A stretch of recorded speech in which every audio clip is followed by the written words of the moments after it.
সম্পর্কের রান্নাবাটি। এবং আগে একবার আমি মাছের ঝোল বানিয়েছিলাম, তার একটা ভালো সাকসেস পেয়েছিলাম, তো খাবারটাকেই বেছে নিলাম। হোমওয়ার্কটা কতটা গুরুত্বপূর্ণ হয়ে দাঁড়ায় স্ক্রিপ্ট পাওয়ার পরে? যে যাই হোমওয়ার্ক করুক না কেন, হোমওয়ার্কটা শুরু হয় স্ক্রিপ্ট থেকে, আমার আবার ওখানেই শেষ হয়ে যায়, তারপরে আর কিছু করি না। যেমন এই ছবিতে আমি রান্না জানি না, কি আর হোমওয়ার্ক করবো? রান্না জানলে একরকম হোমওয়ার্ক। পরিণত অভিনেতার সাথে কি পরিচালকের সাথে পরিণত হয়ে ওঠে? সবসময় যে সব ফিল্ম মেকার, অনেক ফিল্ম মেকার যেমন রামগোপাল ভার্মার স্টার্টিং এর কাজ অনেক বেটার এখনকার থেকে, সব ফিল্ম মেকার যে বেটারই হয়ে যাচ্ছে তা তো নয়। কিন্তু বক্স অফিসের বিজনেস কি তোমরা কি তোয়াক্কা করো? যে টাকাটাই আসল, যে আজকেই অ্যানাউন্স করতে হবে যে এত কোটি টাকা কামিয়েছে, বা এই শুক্রবার রিলিজ করে শনিবারই সাকসেস পার্টি দিতে হবে, এতে আমি একদমই বিশ্বাস করি না। সারা বাংলায় কি প্রচার করা আর এটা ভালো ছবি হওয়া দুটো আলাদা বিষয়। এই প্রচারকে ছোট করার কোনো ব্যাপার না, কিন্তু সিনেমা ঘটনাটা তো আসলে প্রচারও নয়, যেরকম পোস্টার নয়, মানে সিনেমাটা যেমন পোস্টার নয়, সিনেমাটা যেমন ট্রেলার নয়, সিনেমাটা তেমনি প্রচারও নয়, সিনেমাটা ফাইনালি সিনেমা। নমস্কার বন্ধুরা, রেক্স স্টুডিওজ ইন্ডিয়ায় আপনাদের স্বাগত। আমি রেক্স, আপনাদের সাথে। আর আজকে রান্নাবাটির গল্প করতে এসেছেন, কিন্তু রান্নাবাটির গল্প কারা করতে এসছে সেটা নিয়ে কিন্তু প্রশ্ন থাকবে, কারণ সেই ছবির পরিচালক তথা অভিনেতা সবাই আমার সাথে রয়েছে। আমার ডান দিকে রয়েছে প্রতিমদু গুপ্ত, আর বাঁ দিকে ঋত্বিক চক্রবর্তী। দুজনকেই স্বাগত রেক্স স্টুডিওজ ইন্ডিয়াতে। এই কথাটা আমরা অনেক ছোটবেলা থেকে শুনছি, তো সেখানে যেহেতু এই ছবির গল্পটা নিয়ে তোমার উদ্যোগটা বেশি, যেহেতু তুমি ডিরেকশন দিয়েছো, তো তোমার কাছে প্রথম যাবো যে রান্নাবাটি কথাটা বলতেই তোমার কাছে কি ভাবনা আসে? রান্নাবাটি তো ওই খেলনা ছোটবেলাকার, তো এখানে বিকজ একটা 13 বছরের মেয়ের গল্প আর তার বাবার গল্প, তো এই রান্নাটা মানে কথাটা মনে হলো খুব ভালো যাবে ছবিটার সাথে, সেইখান থেকে রান্নাবাটি। একদমই। আর তোমার কাছে কি, তোমার কাছে প্রথম মাথায় কি আসে? হ্যাঁ, রান্নাবাটি বললে একটা খেলা, বাচ্চারা খেলে, সেটা বেসিক্যালি বাবা মাকে নকল করে একটা খেলা, বাড়ির রান্নাঘরকে কেন্দ্র করে একটা খেলা। তো সেটা রান্নাবাটি মেয়েরা খেলে, সঙ্গে ছেলেরাও খেলে, বাচ্চারা খেলে বেসিক্যালি। আর এই জায়গাতেই এসে কথা বলে, এখানে কিন্তু সম্পর্কের রান্নাবাটি, সম্পর্কের রান্নাবাটি ভুল না করি। তো সেখানে সম্পর্কের সাথে রান্নাবাটির কম্বিনেশনটা কিভাবে ভেবেছে? আমার মনে হয় যে বাঙালিরা মানে খাবার কেন্দ্রিক জীবন যাপন করে, মানে খাবারটা একটা বিশাল পার্ট আমাদের জীবনে। তো সেখানে যখন আমি একটা বাবা আর মেয়ের গল্প বলার কথা ভাবলাম কোন টুলটা ইউজ করা যায়, ব্যাডমিন্টন, ক্রিকেট, মানে না সেলাই করা, মানে অনেক অপশন ছিল হয়তো, কিন্তু খাবারটা আমার মনে হয় ভিজুয়ালি দেখতেও ভালো লাগে। এবং আগে একবার আমি মাছের ঝোল বানিয়েছিলাম, তার একটা ভালো সাকসেস পেয়েছিলাম, তো খাবারটাকেই বেছে নিলাম। মানে সম্পর্কের একটা স্বাদ আছে। সম্পর্কে তো স্বাদ আছে, সব সম্পর্কের একটা স্পেশাল স্বাদ থাকে। আর ভিত্তিক জায়গাতে যাবো, একটা বিষয় তোমার কাছে, যে আমরা গল্প অনেক সময় একটা ফিল্মের ক্ষেত্রে বা একটা অভিনেতার ক্ষেত্রে যদি বলি, তাকে যখন কোনো নতুন গল্প বা স্ক্রিপ্ট আসে, সে অনেক সময় ডিরেক্টরের দিকে তাকায়, সে ডিরেক্টরের অভিজ্ঞতা বা তার এক্সপিরিয়েন্স কেমন আছে। তোমার ক্ষেত্রে কি প্রতিমদু গুপ্ত এই নামটা অনেকটা তোমার এফেক্ট করেছিল এই গল্পের ক্ষেত্রে? আমাদের তো দুজনের অনেক দিনের মানে কাজের সম্পর্ক, আমরা অনেকগুলো কাজ একসঙ্গে করেছি, এবং এতগুলো কাজ একসঙ্গে করেছি মানে একে অপরের প্রতি একটা বিশ্বাস বলো, একটা ভরসা বলো, হ্যাঁ, এবং জানি, এবং দুজনের থেকে আসলে কি চাইছি সেটাও কাজের সময় খুব স্পষ্ট করে আমরা বুঝতে পারি। অনেক সময় সব কথা পুরোটা বলে না উঠলেও বুঝতে পারি যে এটা একটু এরকম ওরকম। মানে আমাদের দুজনকার এতদিনের কাজের দীর্ঘ অভিজ্ঞতা, সেইটার জন্য আবার ওর সঙ্গে আমি কাজ করতে চাই, ও আমার সাথে কাজ করতে চাই, দিলে 7খানা কাজ হয়ে ওঠে না, মানে 6টা ছবি, একটা ওয়েব সিরিজ।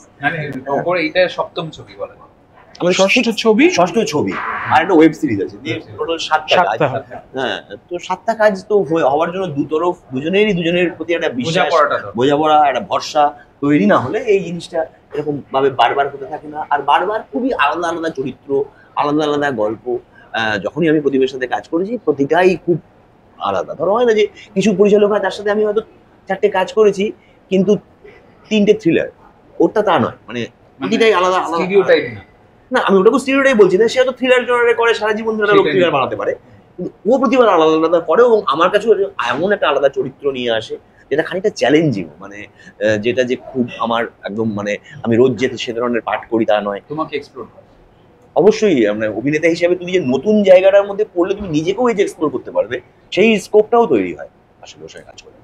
আর তোমার ক্ষেত্রে হোমওয়ার্কটা কতটা গুরুত্ব, একটা অভিনেতার ক্ষেত্রে হোমওয়ার্কটা কতটা গুরুত্বপূর্ণ হয়ে দাঁড়ায় স্ক্রিপ্ট পাওয়ার পরে? এক একজন অভিনেতা এক একভাবে হোমওয়ার্ক করে, হোমওয়ার্কের তো একটা নিজস্ব গুরুত্ব আছে। তবে যে যাই হোমওয়ার্ক করুক না কেন, হোমওয়ার্কটা শুরু হয় স্ক্রিপ্ট থেকে, আমার আবার ওখানেই শেষ হয়ে যায়, তারপরে আর কিছু করি না। মন দিয়ে অনেকবার স্ক্রিপ্ট পড়ি, স্ক্রিপ্টটার থেকেই আমি যা কিছু খুঁজে পাওয়ার চেষ্টা করি। এখন আমাকে একটা কোনো স্পেশাল কিছু করতে হবে, তার জন্য কিছু এক্সট্রা ট্রেনিং নিতে হবে, সেটা হলে আলাদা কথা। কিন্তু একটা রেগুলার ক্যারেক্টার হয়, ধরো আমি একটা ছবি করেছি, ধরো মাছের ঝোল করেছি, তো তার আমি প্র্যাকটিস করেছিলাম, তাহলে কিন্তু চপিং এর সিন ছিল, তো পার্টিকুলার শটটার আগে আমাকে অন্তত সেই বিশ্বাসযোগ্যতায় পৌঁছতে হয়েছিল। বা আমি ভায়োলিন প্লেয়ার ছবি করেছি, একেবারেই আমার সঙ্গে কোনো মিউজিকের কোনো সম্পর্ক নেই, খুবই বাজে তাল সেন্স মানে মানুষ হিসেবে আমার। তো সেই সময় ভায়োলিন বাজানোর দৃশ্যগুলোর জন্য তার একটা প্র্যাকটিস আমি করেছি, সেগুলোকে হোমওয়ার্ক বলা যেতে পারে। কিন্তু সবসময় তো এরকম স্পেশাল জিনিস করতে হয় না। যেমন এই ছবিতে আমি রান্না জানি না, কি আর হোমওয়ার্ক করবো, রান্না জানলে একরকম হোমওয়ার্ক তো সেই কারণে এইখানেও যে হোমওয়ার্কটা ছিল সেটা হচ্ছে চরিত্রটাকে বোঝা জানা এবং মানে চরিত্রটার অবস্থাটা বোঝা। আসলে আমি পারফরমেন্স প্ল্যান করি না খুব একটা, কিন্তু চরিত্রটাকে বোঝার চেষ্টা করি এবং তারপরে ওই মুহূর্তটাতে নিজেকে ছেড়ে দিই, এরকম একটা ভাবে আমি অ্যাপ্রোচ করার চেষ্টা করি। তো অবশ্যই খুবই গুরুত্বপূর্ণ হোমওয়ার্ক। একদম। প্রতিমদার কাছে যাবো, জিজ্ঞেস করবো যে তোমার কাছে মানে আলাদা করে তো আর একটা মানুষের 7খানা কাজ হয়ে গেছে, কিন্তু আলাদা করে কেউ কেটা ভাবার ব্যাপার থাকে না। কিন্তু প্রথম যখন ঋত্বিকদের সাথে আলাপ হয়েছিল প্রথম কাজ, আর সেখান থেকে এখনকার ডিফারেন্সটা মানে কতটা একটা আন্ডারস্ট্যান্ডিং হয়ে যায়, মানুষের বোঝাপড়া তৈরি হয়ে যায়, তো সেখানে কি ডিফারেন্সটা এখন কাজটা করতেই কতটা মানে আরো 4টে হয়তো এক্সট্রা কথা এখন আমি বলতে পারবো সেটে, যেটা হয়তো তখন প্রথম কাজ বলে মানে ইতস্ততা ছিল, শেয়ার করা যায়। হ্যাঁ শেয়ার করা যায় যে আমি কি ভেবে হয়তো এটা লিখেছি, যেটা হয়তো প্রথমে কাজটা যে স্ক্রিপ্ট লেভেলেই ছিল, যে আর অত ডিপে বোঝানোর চেষ্টা করিনি যে আমি ধন্য হয়েছিলাম ঋত্বিক করছে আমার সাথে কাজ। হ্যাঁ, কিন্তু তারপরে যত ইজি হতে থাকলো, আমরা একসাথে ট্রাভেল করেছি, মাছের ঝোলের জন্য আমরা প্যারিসে গেছি, তো যত জিনিসটা একটা বন্ধুত্বের জায়গায় গেল, সেখানে মানে একটা ক্যারেক্টারের পেছনে আমার কি ভাবনা গেছে বা আমি কি দেখেছি, যেটা ওর যদি কোনো সেখান থেকে একটা ক্লু পায় বা হেল্প হয়, তো সেই ডিসকাশন গুলো মানে কাজে দেয়। মানে বা আমি একটা কোনো ছবি দেখলাম, বললাম যে এটা খুব ভালো লেগেছে, এই জায়গাগুলো অনেকটা ইজি হয়ে গেছে। পরিণত অভিনেতার সাথে কি পরিচালক অনেক সময় পরিণত হয়ে ওঠে? না, সবসময় যে সব ফিল্ম মেকার, অনেক ফিল্ম মেকার যেমন রামগোপাল বর্মার স্টার্টিং এর কাজ অনেক বেটার এখনকার থেকে, সব ফিল্ম মেকার যে বেটারই হয়ে যাচ্ছে তা তো নয়। কিন্তু রামগোপাল বর্মা দেখেছি আগে এত ভালো ছবি করতো, সত্যা কোম্পানি, রোড, এই এখন তার সেই ফিল্মোগ্রাফি সেই মজাটা নেই। তো কিন্তু আমরা যখন একটা ছবি বানাচ্ছি ওই মেন্টালিটি নিয়ে তো ভাবতে পারি না যে আগে যেরকম বানিয়েছি এরকম পারবো কিনা। কিন্তু একটা সাকসেস মানে মানুষকে ভালো লাগে, লাস্ট চালচিত্রটা ওয়ার্ক করেছিল, তো হোপ করছি যে এটাও সেই মানে লোকেদের ভাল লাগবে। কারণ আমি কখনোই ওই কত কোটি ওই খেলাতে ঢুকতে চাই না, ঢুকিনি, তো আশা করছি অনেক যারা দেখবে তাদের ভাল লাগবে। এইটা হচ্ছে মানে প্রতিমার ক্ষেত্রে কোনো বায়াসড জ্ঞান দিয়ে লাভ নেই। লাস্ট চালচিত্র শুটে সত্যি ভালো হয়েছিল, ভালো লেগেছিল, এন্ড সেখানে খুব ক্লিয়ার যে আমরা এক্সপেকটেশন তৈরি করে এটা ভালো ডিরেক্টরের কাছে, যখন তার ছবি ভালো হয় তার গল্প মানুষকে ভালো লাগে। আর তোমার ক্ষেত্রে আসবো যে সম্পর্কের স্বাদ নিয়ে আমি শুরু করেছিলাম পড়াশোনা, তো বর্তমানে কি সম্পর্কটা মানে সম্পর্কটা একটু খুব বেশি ঠুনক হয়ে গেছে বা অপশন বেড়ে গেছে বলে মানুষের কি সম্পর্কের মানে একটু চেঞ্জেস এসছে সম্পর্কের মধ্যে? তুমি একটা সময় থেকে বিলং করো বা এখনো নতুন জেনারেশনকে দেখছো, এই সময়েও তুমি আছো, সেই তোমার ছেলেবেলা বা তোমার ইয়াং এজ থেকে এখনকার সম্পর্কে কি ডিফারেন্স দেখতে পাও?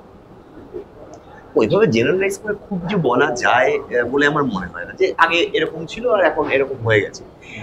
তবে মানে সময় যত এগিয়ে যাবে সম্পর্কের ধরন কিন্তু বদলাতেই যায়।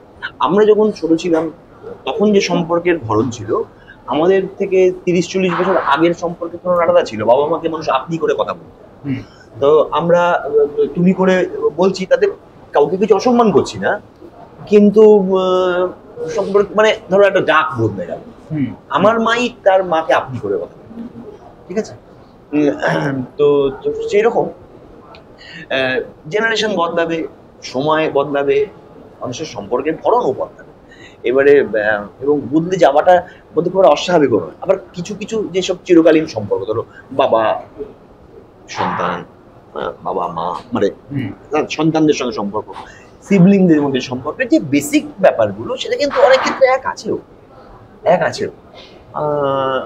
আর বদলটা মানে ওটা ওটা কালের ব্যাপার। মানে আগের কালেও ভাই বোনদের মধ্যে সম্পর্কের মধ্যে যে ব্যাপারটা ছিল, সেটা এখন বদলে গিয়ে যেটা হয়েছে, সেটা কালের একটা প্রভাব আছে। মানে সময়ের, যে সময়ের মধ্যে দিয়ে আমরা যাচ্ছি, তার একটা প্রভাব আছে। আর তাকে অস্বীকারও করে কিছু করা যায়, তাকে তো তোমাকে রাখতেই হবে, তাকে অস্বীকার করে তুমি কিছু করতে পারো, এরকম মনে হয়।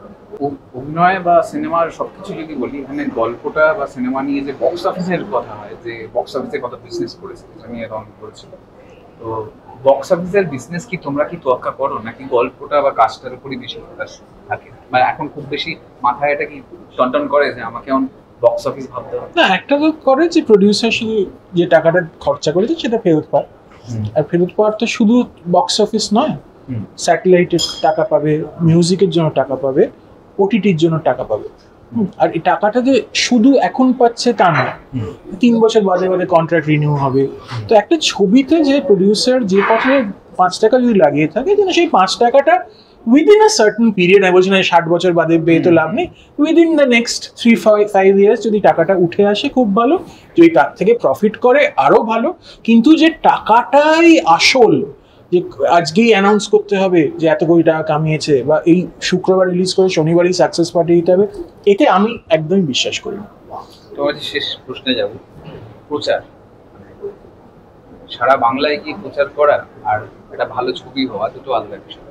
মানে একটা ছবি ভালো হয়েছে, সেটা দর্শক দেখছে, সিনেমা হলে রিলিজ করেছে, আর যেটা সারা বাংলাতে গিয়ে প্রচার করা হচ্ছে সেটাও রিলিজই করে সিনেমা। তো প্রচার খুব বেশি কি ছবিকে গুরুত্বপূর্ণ তৈরি করে, নাকি ছবি নিজেই একটা গুরুত্ব রাখে? না, প্রচারের একটা গুরুত্ব আছে। মানে প্রচার কোনো গুরুত্বহীন ব্যাপার না। পৃথিবীতে যা যা প্রোডাক্ট বিক্রি হচ্ছে সবেরই প্রচার হচ্ছে। প্রচার ছাড়া মানুষ জানবে কি করে যে এটা এলো, এটা ভালো?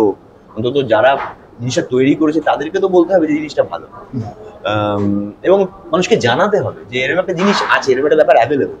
এবারে তুমি নেবে নেবে না সেটা তো তারই সিদ্ধান্ত। এই প্রচারকে ছোট করার কোনো ব্যাপার নেই।